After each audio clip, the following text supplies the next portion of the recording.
성경 빌립보서 4장 4절 한 절 말씀을 가지고 함께 나누겠습니다.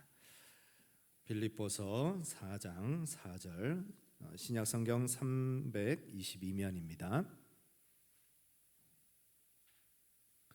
같이 한번 읽겠습니다. 주 안에서 항상 기뻐하라. 내가 다시 말하노니 기뻐하라. 아멘.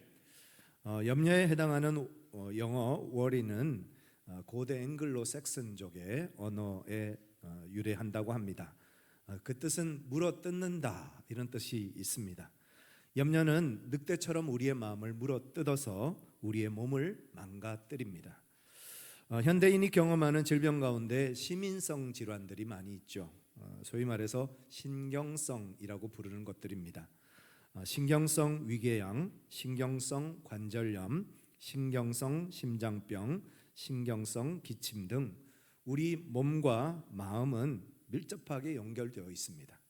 그래서 이 마음의 병이 육체의 병이 되는 경우들이 참 많다는 것입니다. 2차 세계대전 때 전쟁으로 전사한 미군 숫자가 35만 명입니다. 그런데 전쟁으로 인해서 근심하고 염려하다가 심장병에 걸린 사람들이 100만 명이라고 합니다. 오히려 마음의 병이 더 무서운 것이고 전쟁보다 더 무서운 것이 염려라는 것입니다. 맥스 루케이드 목사님이 지은 아무것도 염려하지 말라는 책에 보면 염려에 대해서 이렇게 정의를 하고 있습니다. 염려는 정도가 약한 두려움이고 불안과 초조이다. 좀처럼 울부짖음을 그치지 않는 차가운 바람이요 폭풍이라기보다는 폭풍이 몰려올까라는 확신이다. 비행기가 추락하고 주식이 몰락하고 테러리스트가 활개치고 선량한 사람들이 악인으로 변하고 내키지 않는 일을 해야 하고 불합리한 계약을 맺어야 하고 잠복해 있는 불운과 불행이 언젠가는 내 앞에 닥쳐올지도 모른다는 믿음이다. 염려도 믿음이라는 겁니다. 결국 염려는 현실이 아니라 믿음입니다. 특별히 부정적이고 잘못된 믿음이라는 뜻입니다. 우리가 염려하는 이유는 몇 가지가 있습니다. 첫 번째로는 사회가 너무 급격하게 변하기 때문입니다. 지난 300년 동안 우리의 변화보다 지난 10년 동안 변화가 훨씬 더 많았습니다. 과학과 기술, 인터넷과 스마트폰, 지구온난화, 핵전쟁, 테러, 최근에는 AI와 로봇까지 정말 너무 급격하게 사회가 변하고 있습니다. 게다가 변화의 속도도 점점 더 빨라지고 있습니다. 금방 일어난 일들이 금방 뉴스에 나오죠. 요즘은 아예 스마트폰으로 실시간으로 그렇게 촬영을 하는, 중계하는 일들도 많아지고 있습니다. 모든 것이 너무 빨라졌습니다. 그렇게 빠른 변화와 속도 가운데서 잘 적응해 가는 사람들도 있겠습니다만 대부분의 사람들은 잘 적응을 못합니다. 그래서 불안하고 낙심이 되고 우울증이 찾아오고 마치 전염병처럼 사람들 마음속에 염려가 퍼져가고 있습니다. 사람들은 마음 둘 곳이 없으니까 술을 의지하고 또 가상 공간에 빠지고 마약과 쾌락에 빠져서 현실에서 도피하려고 하지만 그것도 잠깐 금방 또 우리의 마음속은 염려로 가득해집니다. 결국 염려는 우리가 우리의 삶에 대한 통제력을 잃어버렸기 때문에 찾아오는 것입니다. 그런데 우리 하나님은 아무것도 염려하지 말라고 하십니다. 아무것도 염려하지 말라고 말씀하실 뿐만 아니라 오히려 기뻐하라라고 말씀하십니다. 아니, 어떻게 아무것도 염려하지 않을 수 있습니까? 아니, 어떻게 기뻐할 수 있습니까? 이렇게 염려할 것들이 많은 세상 속에서 오늘부터 우리 4주 동안, 4월 한 달 동안 우리 아무것도 염려하지 말라라는 주제를 가지고 하나님의 말씀을 함께 나누려고 합니다. 하나님께서 우리를 어떻게 염려를 이기고 기쁨으로 승리하는 삶을 살게 하시는지 그 말씀 속에서 주님 주시는 힘과 위로와 능력을 공급받는 저와 여러분들 되시기를 간절히 축복합니다. 첫 번째로 우리에게 주시는 말씀은 염려는 죄가 아니라 감정임을 기억하라는 것입니다. 누가복음 21장 34절입니다. 같이 읽겠습니다. 너희는 스스로 조심하라. 그렇지 않으면 방탕함과 술 취함과 생활의 염려로 마음이 둔하여지고 뜻밖의 그날이 덫과 같이 너희에게 임하리라. 생활의 염려가 마음을 둔하게 한다 했습니다. 여기서 마음이 둔해진다라는 것은 무거운 짐을 지는 것을 말합니다. 마음에 무거운 짐을 지니까 마음이 둔해지는 거예요. 제대로 민첩하게 반응하지 못하게 된다는 것입니다. 염려는 죄가 아니라 감정입니다. 감정은 도움과 치료가 필요하다는 거죠. 감기에 걸렸으면 병원에 가서 약을 처방받고 치료를 받으면 나을 수 있는 것처럼 염려도 마음의 병일 뿐입니다. 이 병을 빨리 치료하면 건강해지고 또 염려에서 벗어날 수 있다는 것입니다.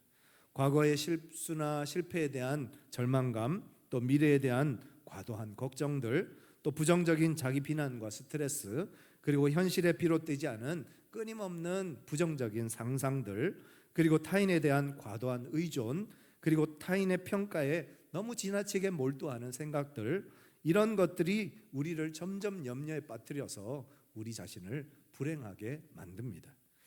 그러기에 우리는 이 불행하게 만드는 모든 세상의 정보와 소식들을 거절하고 비워내고 하나님의 것으로 우리 자신을 채우는 훈련들을 해가야 합니다. 세상은 우리를 실패자, 패배자, 낙오자라고 그렇게 부릅니다. 그러나 우리 하나님은 세상의 그 무엇과도 바꿀 수 없는 가장 존귀하고 보배로운 존재로 우리를 바라봐 주십니다. 세상의 모든 것과 바꿔도 아깝지 않은 그런 소중한 하나님의 자녀로 저와 여러분들을 인정해 주신다는 것입니다. 따라서 세상의 말을 거절하고 세상의 말로 꽉 채워져 있는 우리의 마음을 비워내고 하나님의 말씀으로 우리를 채울 때 그 하나님의 말씀이 주는 능력과 은혜가 우리 가운데 충만하게 하시는 것입니다. 히브리서 4장 12절 말씀 같이 한번 읽어보시겠습니다. 하나님의 말씀은 살아있고 활력이 있어 세상의 말은 우리를 억압하고 짓누르고 괴롭게 만들고 고통스럽게 만들고 염려에 빠뜨리지만 하나님의 말씀은 살아있고 활력이 있어서 그 하나님의 말씀을 마음속에 가지고 살아가는 사람들은 생명력이 넘치고 활력이 넘치는 삶을 살아가게 하신다는 것입니다. 저와 여러분들이 세상의 말을 거절하고 하나님의 말씀에 귀 기울일 수 있는 믿음의 삶을 살아가기를 간절히 소망합니다. 하나님의 말씀에 귀 기울이시고 하나님의 말씀으로 우리의 마음을 채우고 하나님의 말씀으로 우리의 생각을 바꿔갈 때 하나님이 주시는 활력과 능력과 생명력이 충만한 삶을 살아가게 될 줄 믿습니다. 두 번째로는 바꿀 수 없는 것들은 맡기고 바꿀 수 있는 것은 바꾸라 하는 것입니다. 베드로전서 5장 7절 말씀 같이 한번 읽겠습니다. 너희 염려를 다 주께 맡기라. 이는 그가 너희를 돌보심이라. 우리의 염려를 다 누구에게 맡기라고요? 주님께 맡기고 우리는 내가 할 수 있는 것부터 차근차근 해가면 되는 것입니다. 기독교 윤리학자인 라인홀드 니버 박사가 이런 기도를 했습니다. 주여, 우리에게 우리가 바꿀 수 없는 것을 평온하게 받아들일 수 있는 은혜와 바꿔야 할 수 있는 것을 바꿀 수 있는 용기, 그리고 이 둘을 분별할 수 있는 지혜를 허락하여 주옵소서. 우리가 바꿀 수 없는 것을 가지고 자꾸 바꾸려고 하면서 고생하고 염려하고 근심합니다. 바꿀 수 없는 것은 주님 앞에 맡기는 겁니다. 그리고 우리가 할 수 있는 것부터 하면 되는 겁니다. 그런데 이것을 잘 구별하지 못해서 바꿀 수 없는 것을 자꾸 바꾸려고 하고 또 바꿀 수 있는 것을 포기하면서 살아갈 때가 참 많다는 것입니다. 수백억의 돈을 가진 사람도 하루아침에 빈털털이 될 수 있습니다. 채소만 먹고 건강관리하는 사람도 암에 걸릴 수 있습니다. 스트레스 받지 않겠다고 아무도 안 만나고 아무도 대면하지 않아도 불면증에 빠져서 잠을 이루지 못할 수도 있습니다. 우리의 삶에 확실한 것은 없습니다. 내가 마음대로 조정할 수 있는 것도 없습니다. 그저 우리는 그 모든 것을 주님 앞에 맡기고 주님께서 인도하시는 대로, 주님께서 이끄시는 대로 따라 걸어가면 되는 것입니다. 반대로 우리의 삶 속에 우리가 바꿀 수 있는 것들이 있죠. 부정적인 생각들, 잘못된 생활 습관들, 이런 것들을 긍정적으로 바꿔가야 합니다. 남을 비난하고 비판하는 그런 습성들 칭찬하고 격려하는 것으로 바꿔야 합니다. 게으르고 나태한 것도 적극적으로 부지런히 그렇게 진취적으로 살아가면 되는 것입니다. 변화는 작은 것에서부터 시작합니다. 세상을 바꾸려 하지 말고 나부터 바뀌면 됩니다. 내가 바뀌면 세상도 바뀌는 것입니다. 베드로후서 3장 18절 같이 한번 읽겠습니다. 오직 우리 주 곧 구주 예수 그리스도의 은혜와 그를 아는 지식에서 자라가라. 영광이 이제 영원한 날까지 그에게 있을지어다. 우리의 삶을 어떻게 바꾸면 될까요? 하나님의 은혜로 채우고 하나님을 아는 지식으로 채우면 됩니다. 그러면 염려와 걱정이 다 사라지고 하나님의 은혜로 충만한 삶을 살게 됩니다. 내 안에 있는 모든 거치는 것들, 내 안에 있는 모든 잡스러운 것들 다 버려버리고 주님의 은혜로 내 안을 채우는 겁니다. 주님의 은혜로 살아가는 겁니다. 그렇게 하나님의 은혜로 살다 보면 매일이 감사요, 기쁨이요, 찬양이요, 은혜가 되는 항상 기뻐하는 삶을 살게 하십니다. 세 번째로 염려보다 기도를 선택해야 합니다. 빌립보서 4장 6절 같이 한번 읽겠습니다. 아무것도 염려하지 말고 다만 모든 일에 기도와 간구로 너희 구할 것을 감사함으로 하나님께 아뢰라. 조지 뮬러 목사님은 염려의 시작은 믿음의 끝이요 믿음의 시작은 염려의 끝이다 했습니다. 오스왈드 챔버스 목사님은 우리의 모든 염려와 초조는 하나님을 빼고 계산하기 때문이다 라고 말씀하셨습니다. 염려는 우리가 하나님을 온전히 신뢰하지 못한다는 그런 뜻입니다. 하나님을 온전히 신뢰하면 염려하기보다는 기도합니다. 염려는 아무것도 바꿀 수 없지만 기도는 모든 것을 바꾸기 때문입니다. 염려로 시간 낭비하느니 차라리 그 시간에 기도하는 것이 훨씬 낫습니다. 염려가 불이라면 기도는 불을 끄는 물입니다. 기도할 수 있는데 왜 걱정하십니까? 기도하면서 왜 염려하십니까? 함께 찬양할까요? 기도할 수 있는데 왜 실망하십니까? 기도하면서 왜 방황하십니까? 주님 앞에 무릎 꿇고 간구해 보세요. 마음을 정결하게 뜻을 다하여 기도할 수 있는데 왜 걱정하십니까? 기도하면서 왜 염려하십니까? 여러분, 염려하는 그 시간에 염려가 생길 때마다 하나님 앞에 엎드려 기도해 보세요. 그러면 어느 순간 염려는 다 사라지고 마음의 평강과 기쁨이 찾아옵니다. 네 번째로 한 주인을 섬겨야 합니다. 마태복음 6장 24절 같이 읽겠습니다. 한 사람이 두 주인을 섬기지 못할 것이니 혹 이를 미워하고 저를 사랑하거나 혹 이를 중히 여기고 저를 경히 여김이라. 너희가 하나님과 재물을 겸하여 섬기지 못하느니라. 왜 염려가 우리 마음속에 생겨난다고요? 마음이 두 갈래로 나뉘어지기 때문입니다. 결혼하기 전에는 오직 하나님만 섬기겠습니다, 하나님만 기쁘게 하겠습니다 했는데 결혼하고 나면 마음이 두 갈래가 되어서 하나님도 기쁘게 해야 되지만 가족도 기쁘게 해야 되는 이런 상태가 됩니다. 그래서 마음에 염려가 생기고 걱정이 생기는 겁니다.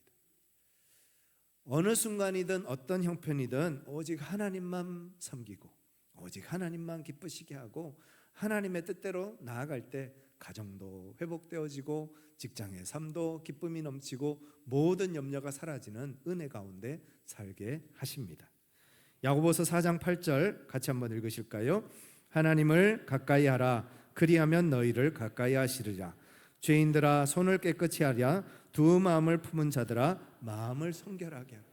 우리 마음에 두 갈래 난 마음을 하나로 모아서 오직 하나님만 섬기고 오직 하나님만 따를 때 가정도 회복되어지고 직장도 회복되어지고 우리의 삶의 모든 것들이 하나님의 은혜가 충만하게 되어지는 역사를 경험하게 되실 겁니다. 언제나 우리의 마음을 주님 앞에 내어드리는 온전히 주님만 따르는 저와 여러분들 되시기를 간절히 축원합니다. 다섯 번째, 주 안에서 기뻐하라는 것입니다. 4절 말씀 다시 한번 읽겠습니다. 주 안에서 항상 기뻐하라. 내가 다시 말하노니 기뻐하라. 사도 바울이 빌립보서를 쓸 당시 그의 나이는 대략 60대 정도 됐습니다. 지난 30년 동안 사도 바울은 지금의 터키와 그리스 땅을 샅샅이 돌아다니면서 복음을 전하고 살았습니다.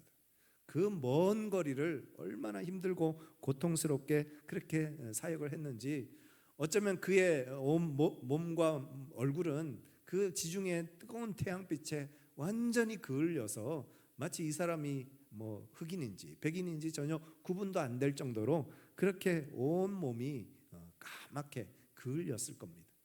그런 사람이 얼굴에 주근깨 생기고 김이 생기고 그런 염려는 하지 않았겠죠. 40에 하나 감한매를 5번 맞았습니다. 3번 태장을 맞았습니다. 태장은 몽둥이 찜질을 당하는 겁니다. 3번 배가 침몰을 했습니다. 일주일을 깊은 바다에 표류했습니다.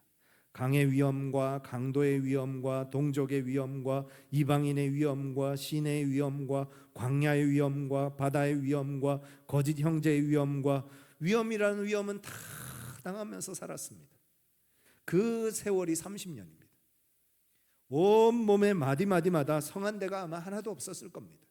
온몸이 상처투성이었을 겁니다. 시력도 다 잃어버려서 글도 제대로 읽을 수 없을 정도로 그렇게 눈도 나빠진 상태였습니다. 게다가 바울은 지금 한 줄기 빛도 들어오지 않는 로마의 캄캄한 감옥에 갇혀 언제 죽을지 모르는 두려움 속에 그렇게 하루하루를 살아가고 있습니다. 어둡고 음습하고 매일 고문당하는 소리, 사람들이 죽어가는 소리, 정말 끔찍한 비명소리가 매일 밤낮으로 들려오는 그 로마 감옥에 갇혀서 하루하루 언제 나도 죽을지 모르는 그런 나날을 보내고 있는 사람이 사도 바울입니다. 게다가 그를 따랐던 동료들은 다 그를 배신하고 떠나갔고요, 생명을 걸고 세웠던 교회들은 핍박과 박해 속에서 하나씩 무너져 가고 있고요, 이단과 거짓 선지자들이 교회에 들어와서 교회를 병들게 하고 교회 내부적으로도 너무 어렵고 힘든 그런 상황 속에 처해 있었던 것이 사도 바울이 사역했던 모든 사역지들입니다.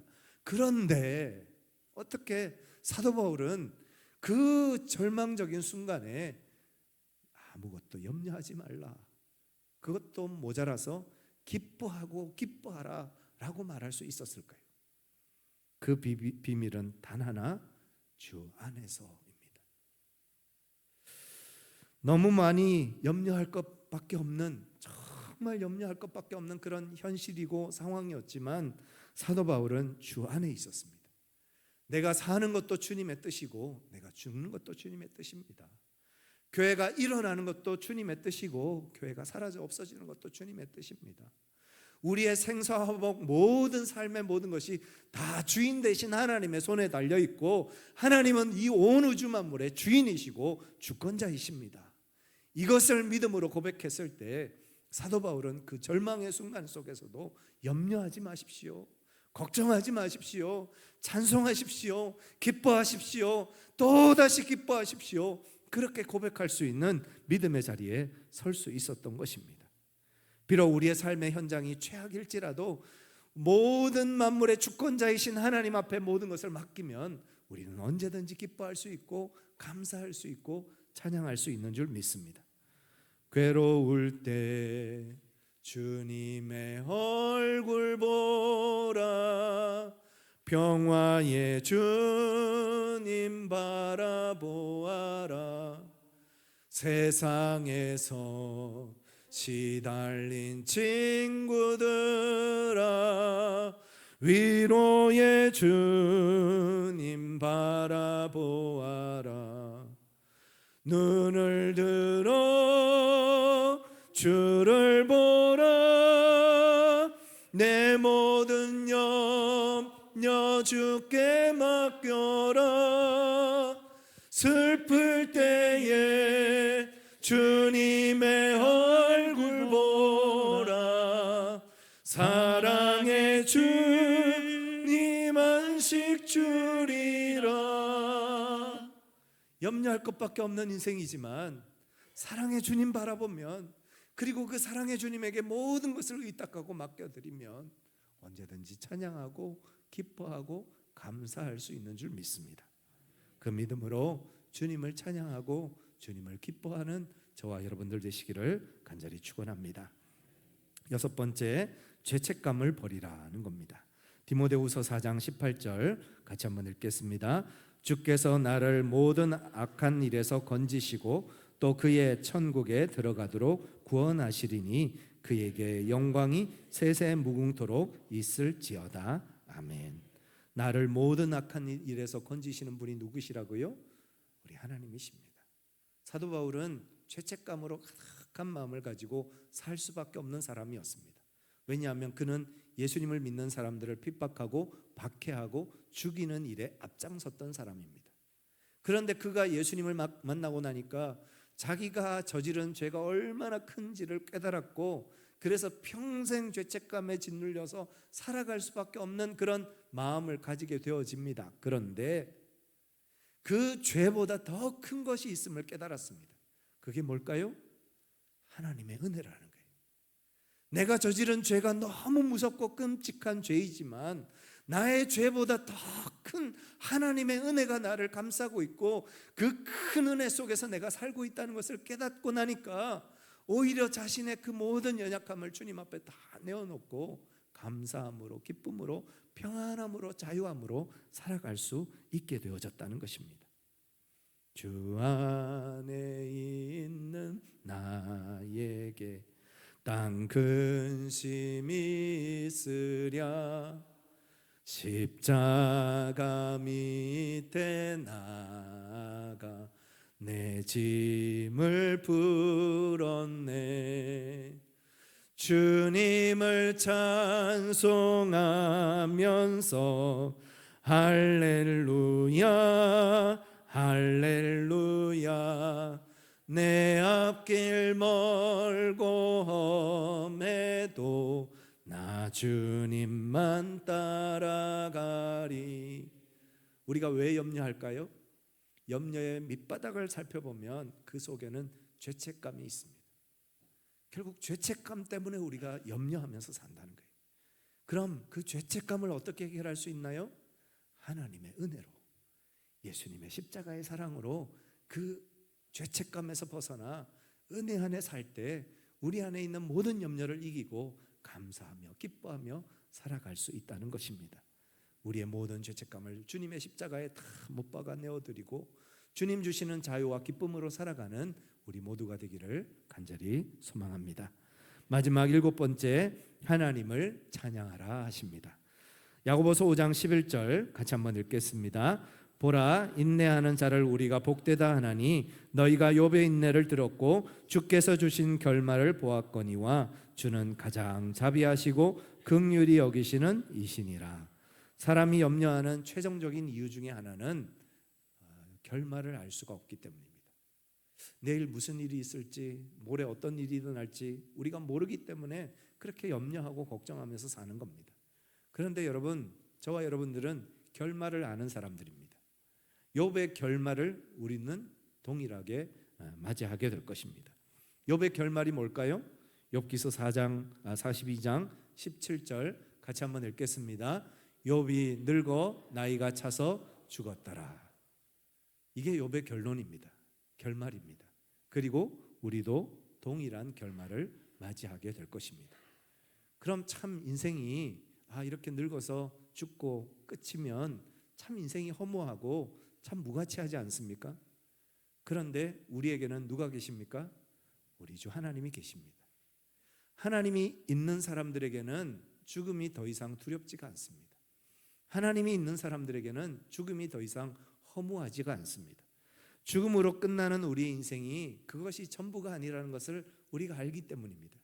하나님이 있는 사람들에게는 하나님이 있는 사람들도 동일하게 육신의 죽음을 맞이하겠지만 그것으로 끝이 아니라 더 나은 것이 우리를 기다리고 있습니다.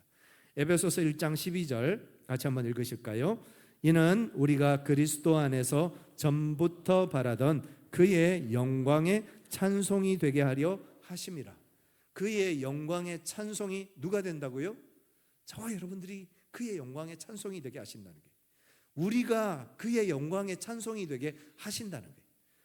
우리를 통하여서 우리의 죽음이, 우리의 삶의 마침이 그것으로 끝나는 것이 아니라 영원토록 하나님을 찬양하고 영원토록 하나님을 높여드리는 영광의 찬송이 되게 하시겠다 약속하고 계십니다. 저와 여러분들이 하나님의 영광을 찬송하는 그 영광의 찬송이 되게 하시겠다는 것입니다. 예루살렘에 가면 아메리칸 콜로니 호텔이라고 있다고 합니다. 제가 찾아보니까 1박에 한 4, 50만 원 하는 아주 고급 호텔이더라고요. 그런데 이 호텔을 많은 사람들이 찾아가는데 왜 찾아가는가 보면 그 이유 중에 하나가 그 호텔 로비에 걸려있는 액자 하나를 보고 싶어서 이 호텔을 찾아가는 사람들이 그렇게 많다고 합니다. 그 액자에는 호레이쇼 스패포드 목사님이 쓴 찬송시가 걸려 있습니다. 호레이쇼는 성공한 변호사였고 또 장로교회 장로님이셨습니다. 시카고 대화재 때 집이 다 타버려서 가족들이 너무 충격을 받고 그렇게 마음의 고통을 겪었습니다. 그래서 사랑하는 아내와 네 딸에게 좀 위로를 주고 싶어서 유럽 여행을 가자 하고 약속을 했습니다. 그리고 아내와 네 딸을 먼저 배에 태워서 보내고 본인은 좀 급한 일 잘 정리하고 따라가겠다 약속을 하고 가족들을 먼저 보냈습니다. 그리고 12월 2일 날 급한 전보가 왔습니다. 전보 내용은 홀로 살아남았음. 아내와 아이들이 배를 타고 가다가 영국 여객선과 충돌을 해서 결국 그 배가 침몰하고 말았고 아내 애나만 겨우 목숨을 건지고 네 딸이 그 배와 함께 가라앉아서 생명을 잃고 말았다는 겁니다. 이 소식을 들은 호레이쇼는 급하게 배를 구해서 아내를 따라 아내를 데리러 유럽으로 향합니다. 그리고 유럽으로 향하는 그 중에 자기 딸들이 바다에 잠겨진 그 바다를 지나갑니다. 그리고 그 바다 위에서 찬송시를 하나 지었습니다. 내 평생에 가는 길 순탄하여 늘 잔잔한 강 같든지 큰 풍파로 무섭고 어렵든지 나의 영혼은 늘 편하다. 내 영혼 내 영혼 내 영혼 내 영혼 평안해.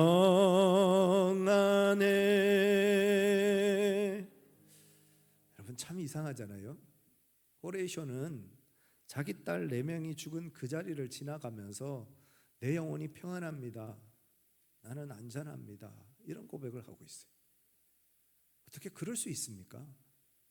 자기 딸 넷이 죽은 그 자리를 지나가고 있는데 나는 평안합니다. 내 영혼은 평안합니다.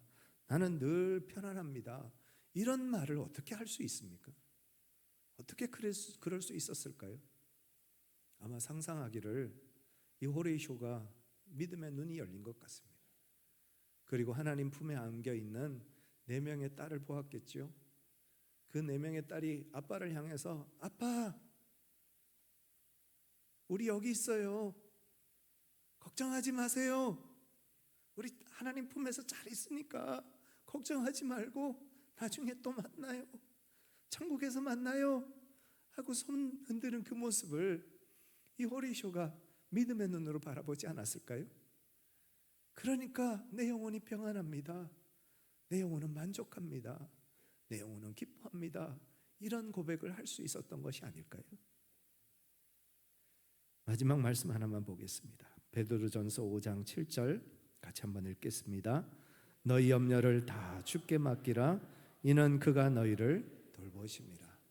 여러분의 염려를 다 주님께 맡기고 믿음으로 주님을 따라 걸어가는 우리 모두가 되기를 간절히 소망합니다.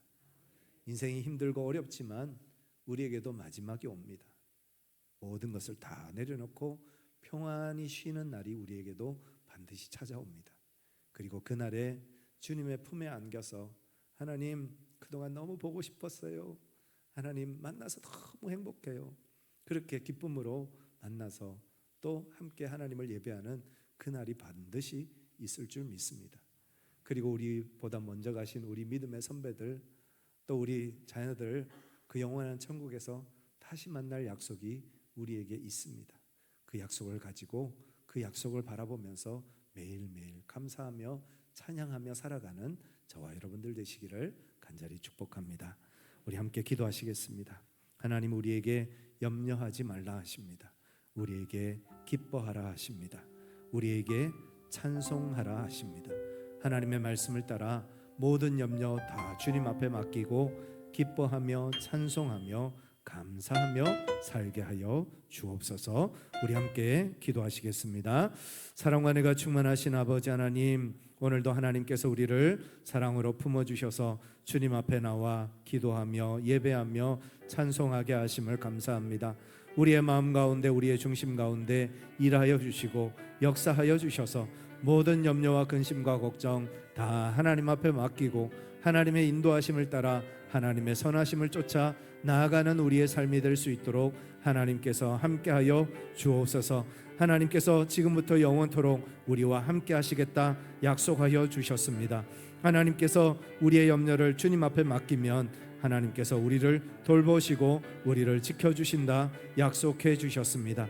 그 약속의 말씀을 의지하여 그 약속의 말씀을 믿음으로 바라보며 감사함으로 찬송함으로 나아가는 우리의 삶이 될 수 있도록 하나님께서 함께하여 주시고 오직 주님만을 바라고 오직 주님만을 의지하고 오직 주님만을 따르는 믿음의 삶, 은혜의 삶을 살아가는 우리 모두가 될 수 있도록 하나님께서 함께하여 주시옵소서.